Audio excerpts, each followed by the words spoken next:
தான் நான் இன்று வரை நடந்து கொண்டிருக்கிறேன். எந்த ஒரு காரியத்தை செய்தாலும் அதற்கு நல்ல தேதியை முன்கூட்டியே ஆராய்ச்சி செய்து வைத்து விடுவேன். அன்றாட வேலைகள் நம்ம தேதி பார்த்து செய்ய முடியாது, நேரம் பார்த்து செய்ய முடியாது. நமக்குன்னு சில காரியங்கள், பொறுப்புகள் வருது இல்லைங்களா? அந்த காரியங்கள், அந்த பொறுப்புகளை நாம் அந்த தேதியில் செய்தால் மிகப்பெரிய வெற்றி. எண்கள் எதற்கெல்லாம் தேவையோ அந்த எண்களை பயன்படுத்தினால் மிகப்பெரிய வெற்றி. குறிப்பாக இன்னைக்கு உலகத்தில் அதிர்ஷ்டம் என்ற விஷயத்தை தேடிட்டு போறாங்க எல்லாருமே. அது யதார்த்தமா போறாங்களா, தொழிலா செய்கிறாங்களா, நிறைய செல்வத்தை இழந்துடுறாங்களான்னு தெரியல. நிறைய தவறுகள் நடக்கிறது மட்டும் தெரிகிறது. அது என்ன, எந்த துறையில் அந்த தவறு நடக்குதுன்னா, லாட்டரி டிக்கெட் வாங்குறதுல அந்த தவறு நடக்குது. லாட்டரி டிக்கெட் வாங்கலாம், தப்பில்லை. கேரளாவில் இருக்கிறது, எல்லா நாடுகள்லையும் இருக்கிறதாக இப்போ சமீபத்தில் எனக்கு தகவல் வந்தது. எல்லா நாடுகள்லேருந்து என்கிட்ட பேசிகிட்டு இருக்காங்க. அதிர்ஷ்டம் அப்படின்னு நான் சொன்ன உடனே எல்லாரும் எனக்கு என்ன சார் அதிர்ஷ்ட எண் அப்படின்னு கேட்குறாங்க. இந்த எண்ணை நான் வாங்கினா எனக்கு லாட்டரி டிக்கெட் விழுமா, பரிசு விழுமான்னு கேட்குறாங்க. எல்லோருக்கும் தகுந்த பதில் சொல்லிட்டு தான் இருக்கேன். என்னை நம்பி அதிக லாஸ் ஆகிறதுக்கு நான் ஒரு காலம் அனுமதிக்க மாட்டேன்.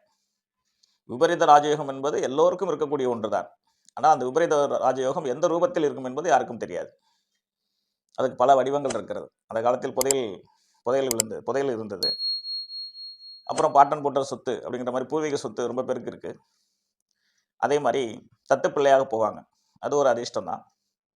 எல்லாத்தையும் தாண்டி லாட்டரி டிக்கெட் விழும். உழைப்பின் மூலமாக நான் உயர்ந்தேன் என்றால் அது ஜோதிடம். உழைப்பின் மூலம் உயர்ந்தேன் என்றால் அது ஜோதிடத்தில் இருக்கிற நல்ல நேரம், நம்ம வாங்கி வந்த வரம்.